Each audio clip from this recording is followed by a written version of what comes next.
I declare before you all that my whole life, whether it be long or short, shall be devoted to your service and to the service of our great imperial family to which we all belong.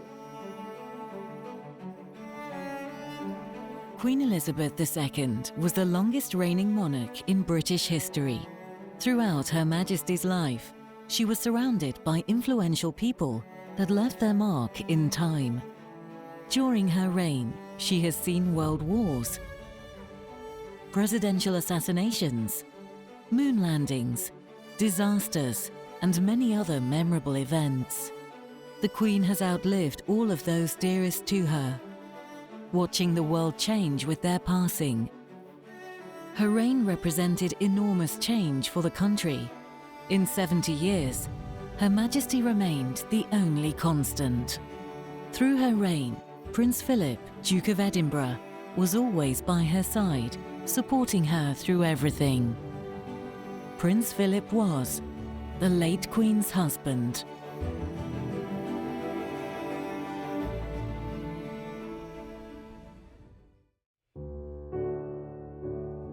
I think what has defined the Elizabethan era is it took us from the ravages of war to this extraordinary world in which we live in now. And so it actually defines the era of the greatest change the world has ever known. And yet, she managed to stay the same. I think that is the secret. I think that the main lesson that we've learned is that tolerance is the one essential ingredient of any happy marriage. And you can take it from me that the Queen has the quality of tolerance and abundance. All too often, I fear Prince Philip has had to listen to me speaking. He is someone who doesn't take easily to compliments, but he has quite simply been my strength and stay all these years. And I and his whole family owe him a debt greater than he would ever claim or we shall ever know.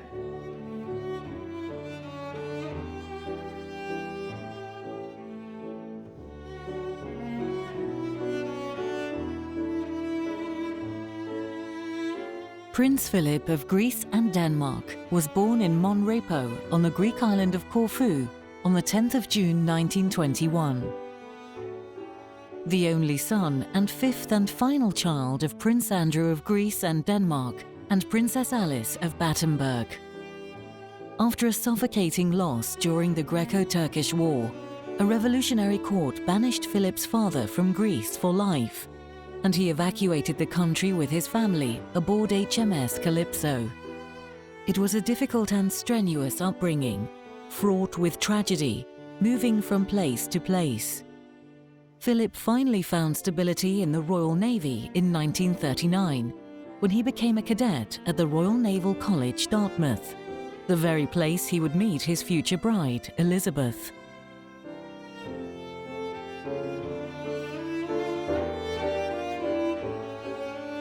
After completing his initial training under the auspices of Best Cadet of his entry, Prince Philip spent 6 months on the Indian Ocean as a midshipman. He was subsequently promoted to sub-lieutenant and appointed to the destroyer HMS Wallis. In 1942, he became the ship's first lieutenant at the unusually early age of 21. In 1952, he was promoted to commander, but his naval career came to an end on the death of his father-in-law, King George VI.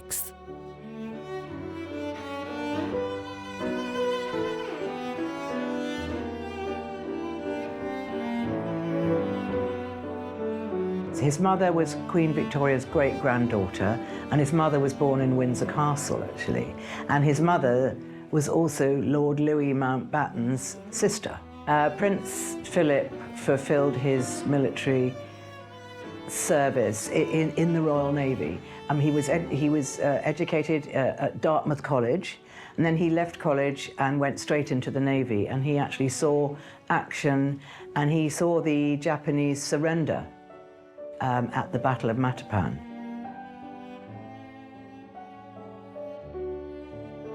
Philip and Elizabeth were first introduced to one another when Elizabeth was just 8 years old. According to eyewitnesses, it was at the wedding of Princess Marina of Greece and Denmark, Philip's cousin, and Prince George, Duke of Kent, Elizabeth's uncle, in 1934. It wasn't until 5 years later, when Elizabeth was 13 and Philip was 18, that the two met again at the Royal Navy College in Dartmouth. This time, Elizabeth fell in love with the one who would later become her husband. Princess Elizabeth met Prince Philip at a family wedding, but she can't really remember that moment. The reason we know so much about it is because her governess, Marion Crawford, talks in great detail about their first meeting at Dartmouth College, where Prince Philip was a naval cadet. And he was very, very good looking, 18 years old, very striking, blonde looking. And he was assigned to look after the two princesses, Elizabeth and Margaret, for the day, for their visit, while their parents went around the college. I mean, it was quite strange to think of an 18-year-old looking after the princesses, the oldest of whom was 13. But he decided that it would be fun if they jumped the tennis nets.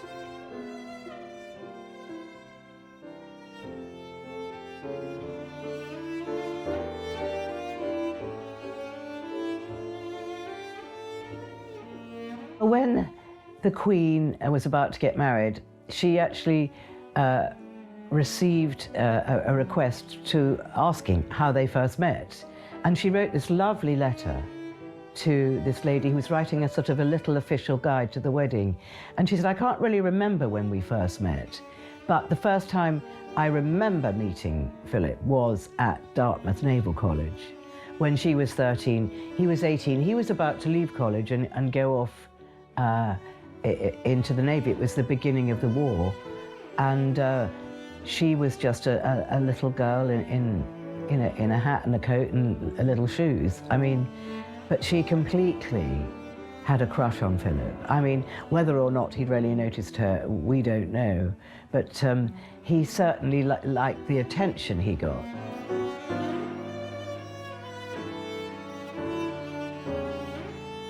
Elizabeth was just 21 when their engagement was announced on the 9th of July 1947.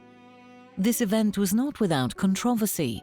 Philip had no financial standing, was foreign-born, and had sisters who had married German noblemen with Nazi links. Before the marriage, Philip renounced his Greek and Danish titles, officially converted from Greek Orthodoxy to Anglicanism, and adopted the style Lieutenant Philip Mountbatten, taking the surname of his mother's British family. Before the wedding, he was created Duke of Edinburgh and granted the style His Royal Highness.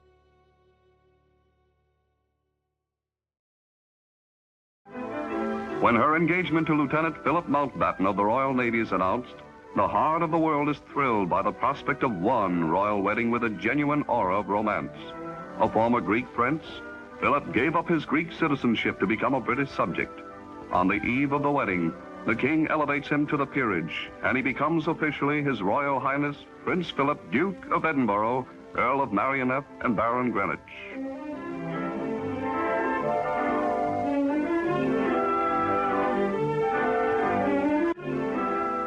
From all over Christendom, gorgeous and regal gifts pour into Buckingham Palace. Among them, lovely crystal pieces, including a delicately chased crystal bowl from the President of the United States.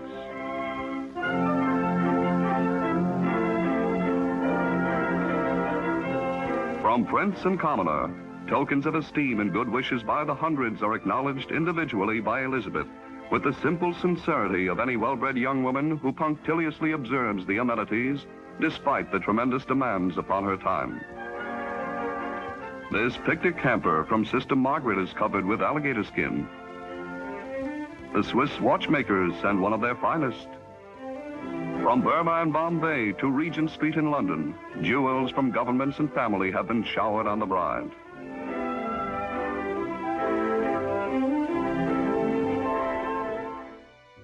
When Elizabeth and Philip got engaged, they decided that because London was ravaged by war and a lot of the buildings were absolutely rubble, and there was unemployment, there was rationing, it was in a really bad place. The king thought, well, let's have a very quiet wedding at St. George's Chapel, Windsor. No pomp, no ceremony, we'll just be very private.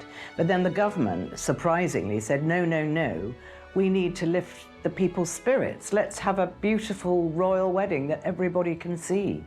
So that is what ended up happening.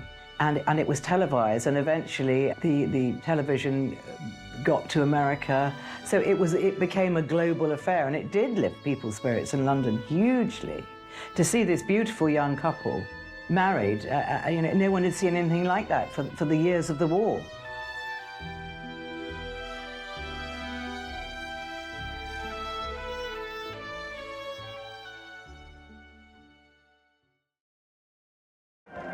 And now the great hour arrives as the Queen and Princess Margaret Rose leave Buckingham Palace for the ceremony at Westminster Abbey. And Prince Philip, with split-second timing, also departs for the great rendezvous. The royal standard waves over a truly royal occasion as the state coach, with Elizabeth and the King, is escorted to Westminster Abbey by the household of cavalry guards, a sovereign's escort. Pomp, pageantry and splendor are revived for this day in austerity-ridden London, a day which the world shares with Britain. This is the moment for which the teeming millions have been waiting for months.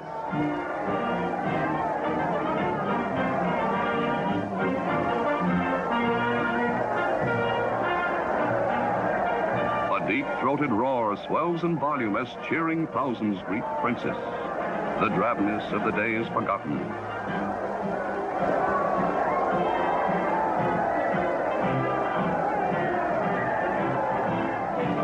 Here at Westminster Abbey, scene of splendor on great occasions through its 900 years of British history, the royal coach arrives at the great west door, through whose portals the mighty of old England have passed. It is a radiant bride-to-be, the loveliest the old Abbey has ever looked upon. Here at Britain's historic shrine, where all the kings have been crowned, Her Royal Highness, the Princess Elizabeth Alexandra Mary, and His Royal Highness, Prince Philip, Duke of Edinburgh, are wed in the same ceremony that has united English couples from village to palace for centuries. Here they plight their troth. In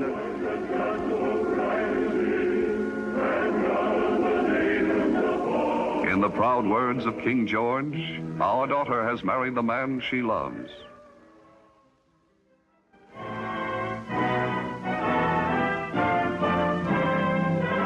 Elizabeth and Philip take their places on history's pages. To the stirring strains of Mendelssohn, they march as man and wife toward the west door amidst nearly 3,000 invited spectators.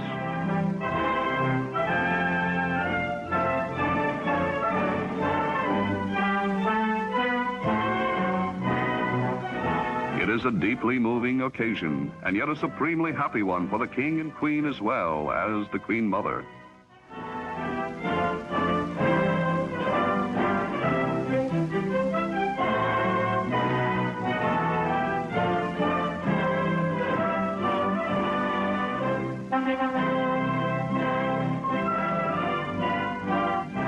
The Duke and Duchess of Gloucester and Duchess of Kent are followed by the royal couple of Holland.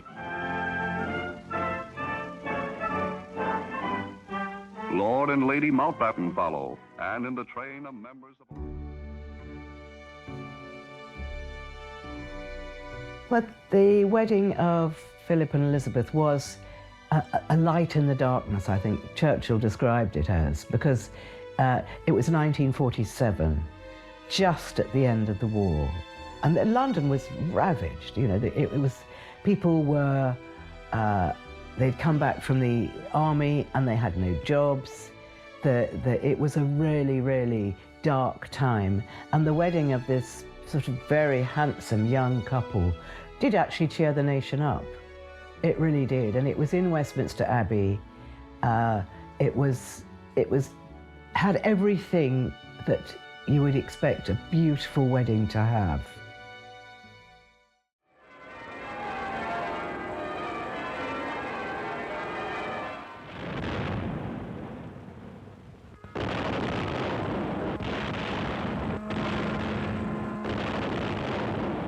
Her Royal Highness is the proud and happy mother of a prince. The salute is fired, and in the monarch's home lies the infant boy who will one day be king.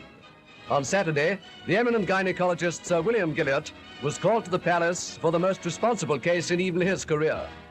By his advice, Sister H.M. Rowe was chosen midwife.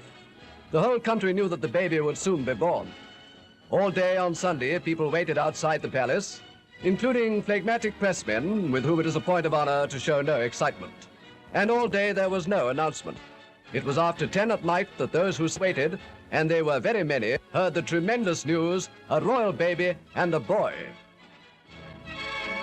Radio gave no advantage to watchers at the palace. The glad tidings went out everywhere. This is the BBC Home Service. It has been announced officially from Buckingham Palace during the past hour that Her Royal Highness, the Princess Elizabeth, Duchess of Edinburgh, was safely delivered of a prince at 9:14 p.m. today. And that Her Royal Highness and her son are both doing well. The press agencies were covering the world. The miracles of modern communication spanned the globe. Unto us a child is born. And no ordinary child, a prince.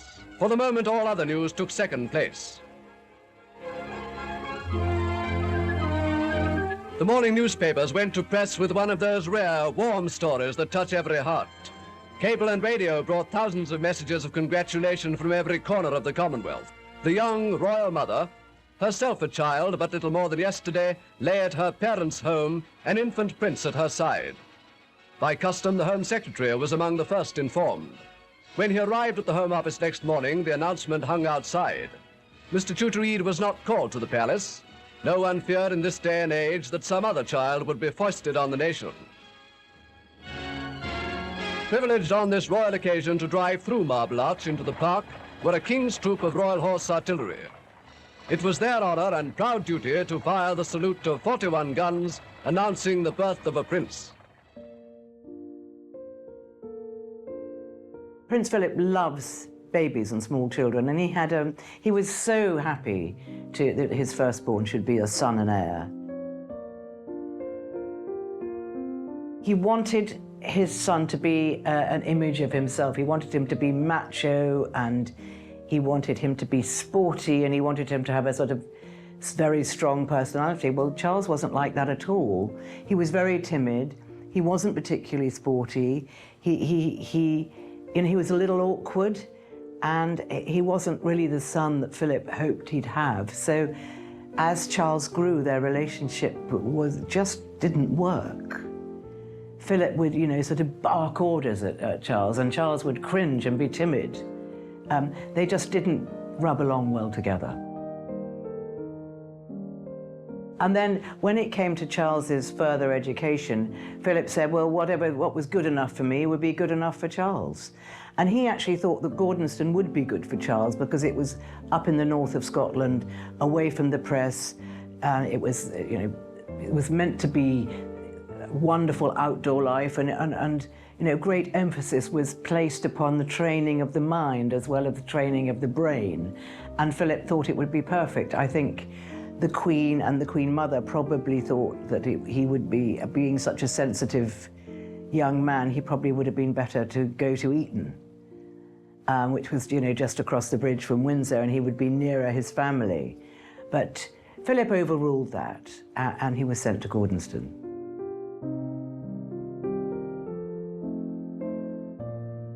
In early 1952, Elizabeth and Philip set out for a tour of Australia and New Zealand by way of Kenya. On the 6th of February 1952, they had just returned to their Kenyan home, Sagana Lodge, after a night spent at Treetops Hotel, when word arrived of the death of the king, and consequently Elizabeth's immediate accession to the throne. Philip broke the news to the new queen. Well, I think the reason that the Queen is referred to by some historians as the unlikely Queen is that, she wasn't prepared to be Queen. She was married in 1947, and she expected to have a proper, long-ish married life before her father, died. But he died quite suddenly. So she was an unlikely queen.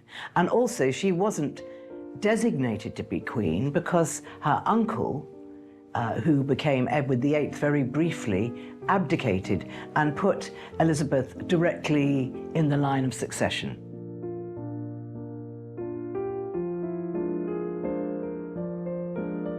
What happened was the Princess Elizabeth and Prince Philip were standing in for the King and Queen, and they started a big Commonwealth tour in Kenya, as it was called in those days. And the people of Kenya wanted them to be there, and they'd given them a lodge for their wedding present.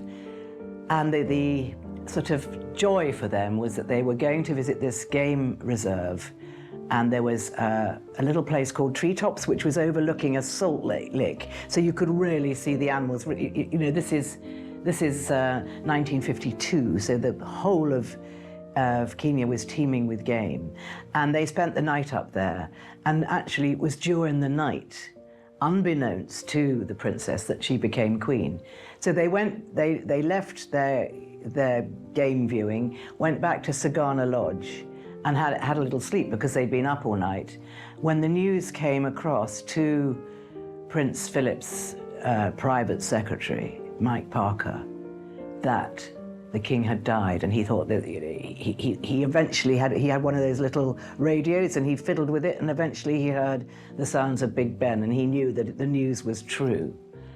And it was his duty to tell Prince Philip, which was probably, he says later, the most difficult thing he'd ever had to do in his life. So he went to Prince Philip and told him the news that his wife, Prince Philip's wife, was queen. So Prince Philip was in such shock, he just put a newspaper over his face and let the news just absorb. And then he got up and he went and got the princess out of her bedroom where she was resting and took her down to the lake at the bottom of the garden. And the lady in waiting tells a wonderful story. She watched them walk up and down, and she knew that he was telling her. And when they walked back into the lodge, she was putting her arms around the princess, and she thought, my goodness, but she's queen, and dropped into a curtsy. And then, of course, they had to make their way back to England as quickly as possible. But by the time they arrived back at London Airport, she came down the steps, beautifully dressed in her black clothes, and Prince Philip waited on the steps until she was at the bottom, and she greeted her Prime Minister.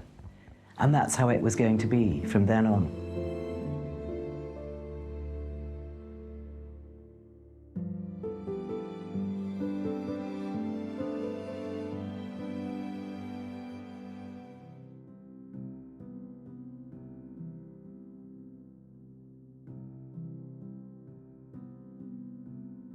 The Princess Elizabeth became queen in February 1952, and the coronation was in June 1953. But there was no plan for her coronation. There had been a plan for her uncle's coronation, Edward VIII, but that had been scuppered. So it takes a long time to pull all the ends together. So it was decided that they would wait until June the following year, and then everything could be lined up, because for a coronation you've got to have all the heads of state from all the various countries, all the Commonwealth. So you couldn't just say, well, we're going to have it in November. Everybody needed time to organize things. Well, the historical significance of the coronation is that it's a very ancient ceremony, and the Queen, as she was by then, but she has to be anointed in the eyes of God, and that is the coronation ceremony. So she sits on the throne in a very simple white linen dress, and she has holy oil put on her forehead, and that makes her queen in the eyes of God, which is why she always said in all her speeches, you know, I will rule and I will do my duty, and as long as I'm fit and able to do so. So it's an anointing ceremony in the eyes of God, and that was the great importance of it. And then, of course, you've got all the pomp and ceremony of all the lords and the ladies and the dignitaries and the heads of state. So it was an enormous undertaking, and it was televised.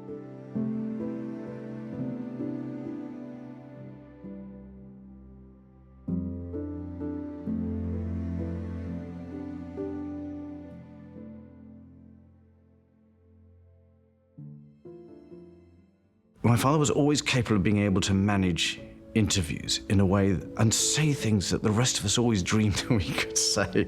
It's the untold story of the reign, just how much he contributed behind the scenes. He saw the Queen naturally as the chairman of the firm, and he was a kind of chief executive.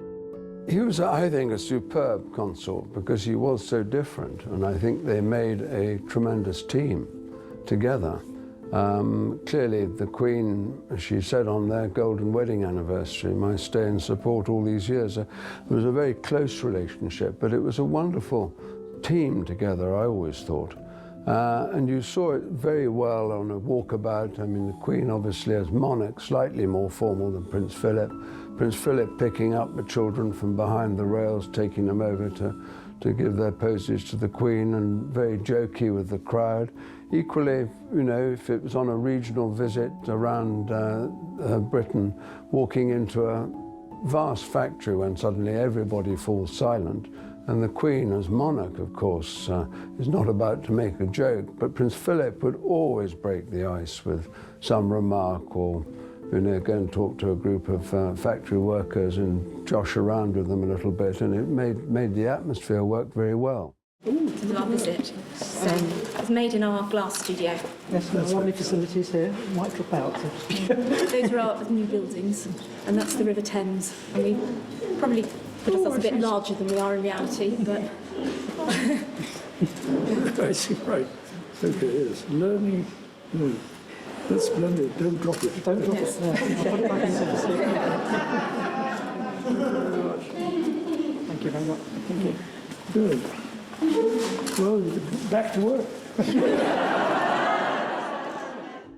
And I think, you know, his private advice to the Queen was always sought by her.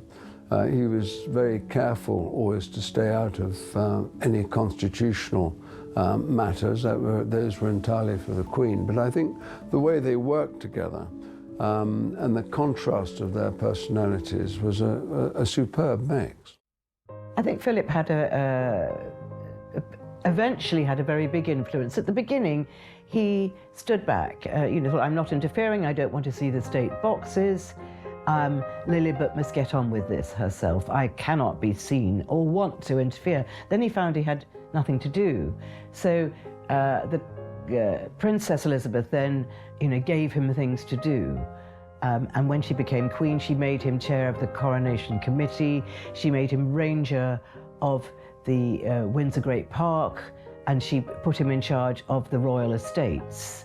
So he then started to have a lot to do, and he found work and charities, but he always saw his main job as supporting her.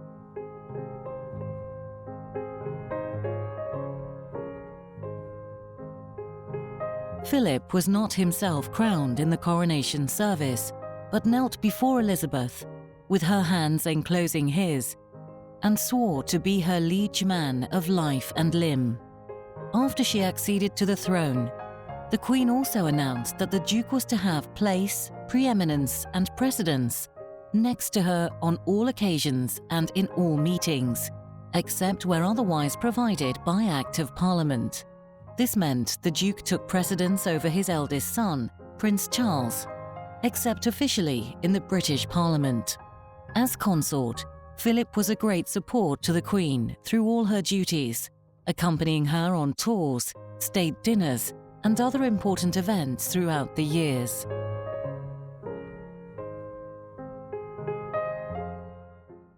You're not seeing the world's most experienced pluck on there. Prince Philip was particularly interested in science, industry, and engineering. He visited research stations and laboratories, coal mines and factories, engineering works and industrial plants, all with the aim of understanding and contributing to the improvement of British industrial life.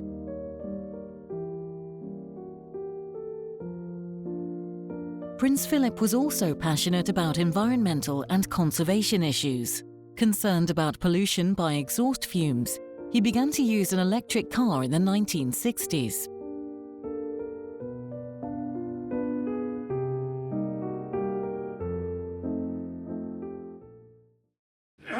I just want to say is that I used to be president of the years ago, and it's marvellous to see all this work that's going on here.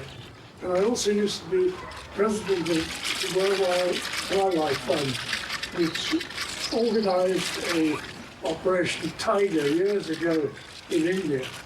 And so the problem with tigers is nothing new, and it's just getting worse all over the place. It's wonderful to see how much work is being done by the zoo for this. The last time I was here was to open a gorilla establishment. It's all right, but I have a feeling that somebody ought to make jerseys for them. Anyway, it gives me great pleasure to declare this place well closed.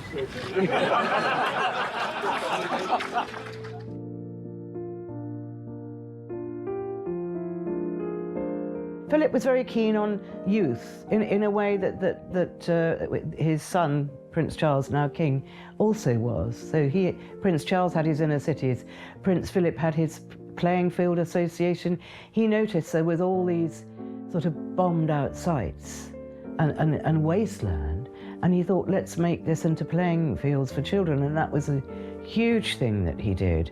And then he started the Duke of Edinburgh Award, which, with the encouragement of Kurt Hahn, who ran Gordonston, where Philip was at school, and later Charles and the others. Together with Hahn, he created, or he ran, the Duke of Edinburgh Award, which was again for young people to kind of learn about life outside the classroom. And it was a massive, massive success, and probably what Prince Philip will be remembered for. But then he was also a great conservationist, and he was president of the World Wildlife Fund and did a huge amount to bring awareness of endangered species. So I would say those were his three main thrusts all of his life. Beginning with 1956 to 57, after visiting Antarctica and the South Atlantic, Prince Philip was devoted to raising public awareness of the relationship of humanity with the environment. He served as president of the World Wildlife Fund from 1981 to 1996, and his international award program allowed more than 6 million young adults to engage in community service and many other development activities. In 2011, to mark his 90th birthday, Elizabeth conferred on him the title and office of Lord High Admiral, the titular head of the Royal Navy. The Duke of Edinburgh's award was founded by Prince Philip in 1956 and is widely recognised as the world's leading youth achievement award. Now operating in more than 140 countries, the DofE has helped to transform the lives of millions of young people in the United Kingdom and across the globe. It was designed to challenge young people between the ages of 14 and 24 to obtain standards of achievement and engage in a wide variety of active interests. Participation in the award has grown every year since inception. Can I ask you first of all, Your Royal Highness, we go back to the 50s, Kurt Hahn, your inspirational head teacher, comes to you and gives you the idea for what we now know as the Duke of Edinburgh's award. At that time in the 50s, did you have any reservations about getting involved? Well, no. I mean, I'd known about it before that because we had a sort of version of the award at school. But that was, the principles were the same. It was non-competitive. And all you had to do, you had to choose one event in running, one event in throwing, and one event in jumping, and you got an award. So that was the basis was there. When he came, that was what he really wanted to revive as a county badge scheme. But when we put the originating committee together, people thought, well, perhaps we ought to broaden this a bit. So that's why we added in voluntary service and skills and an expedition, as well as a fitness section. So it became a 4-section scheme. But there was unease out there, wasn't there, within the sort of political establishment at the time? I mean, there was that cabinet minister who feared that you were setting up a British equivalent of the Hitler Youth. It really is. I think people didn't quite understand how it works because it isn't a membership organisation anyway. Nobody has to join it. That was the whole point of the exercise. And it was non-competitive. So, I mean, people, I don't know what, you know, the mere thought that somebody was starting something to try and help young people, I think, set off alarm bells. And it was 10 years after the war, and the sort of inspirational figure was a German, even though, of course, he was a German Jew who'd fled Nazis. I don't think that played a very big part. I don't think it was all that well known that he was involved in it at the time. Of course, it was for boys first, then girls came along, and initially you gave them their own section, Designed for Living, and at that time you thought that was quite progressive. Well, what happened was that the Boys Brigade, the Scouts and the Army Cadets offered to run a trial. And that had been running about a year to try out the scheme. And the scheme was based on boys. I don't know why particularly, but it was. And while it was running, the girls said, we'd like to do it. And so I said, well, you know, hold on a minute. Instead of getting the girls to do what the boys were doing, which seemed to be the normal practice, I said, well, let's have a scheme designed for girls. So I put a women's committee together and I said, you go ahead and design the scheme. And they invented this idea of Design for Living, which was instead of fitness, I think. And they did things like makeup, wasn't it, and hope? Also, well, that's under that section, but they still had to do the other three, so it wasn't anything special. At the end, after about 25 years or whatever it was, we were had up by the Equal Opportunities Commission and told that everybody had to do the same scheme. So we then had the problem of trying to put the two together, and the girls weren't all that enthusiastic.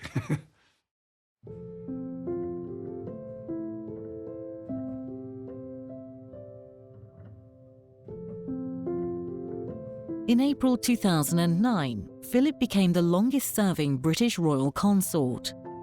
All too often, I fear Prince Philip has had to listen to me speaking.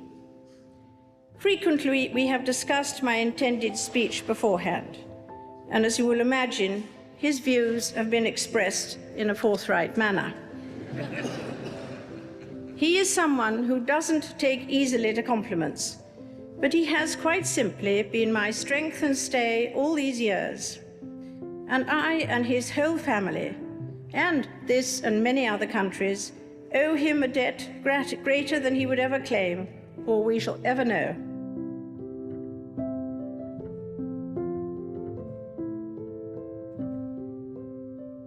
Prince Philip has completed 22,219 solo engagements since 1952. He has led a remarkable lifetime of service, as Theresa May stated on Twitter.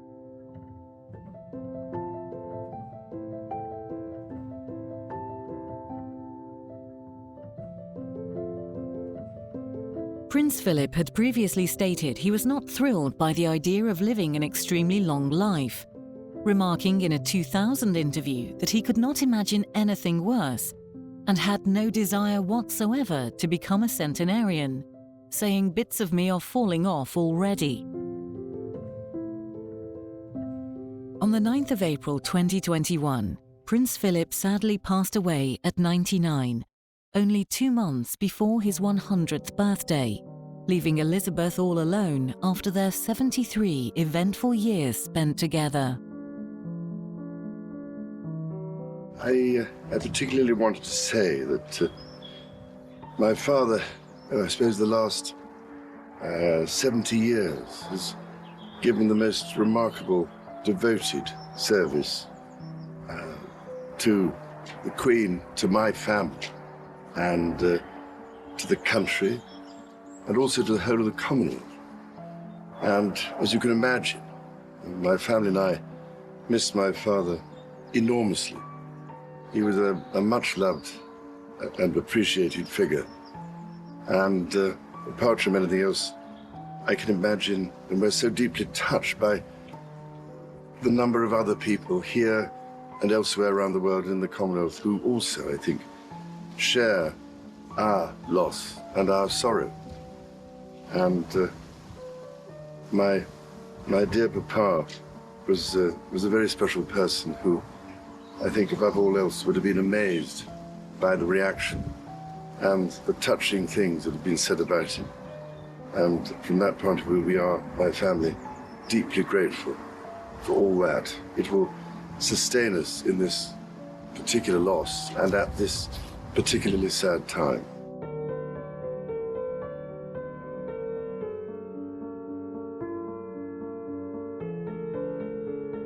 The Duke was given a royal ceremonial funeral in St George's Chapel in Windsor Castle on the 17th of April. He indicated he wanted minimal fuss, so he did not lie in state, though the Duke did lie at rest in the private chapel at Windsor Castle prior to his service.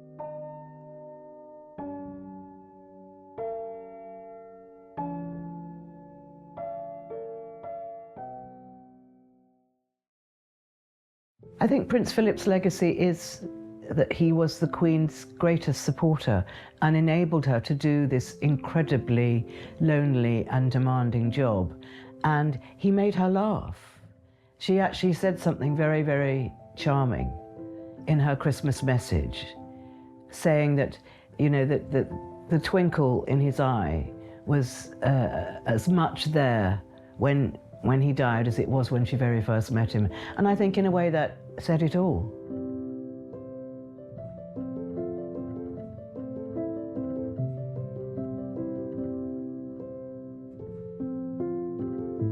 Prince Philip was a great support to the Queen in all their years spent together, as she so often called him her strength and stay. Through highs and lows, he has been the constant in the Queen's life, always by her side, every step of the way. After the Queen's death in September of 2022, she was buried next to her late husband, Prince Philip. Reunited once again at King George VI Memorial Chapel, where they shall rest in peace together.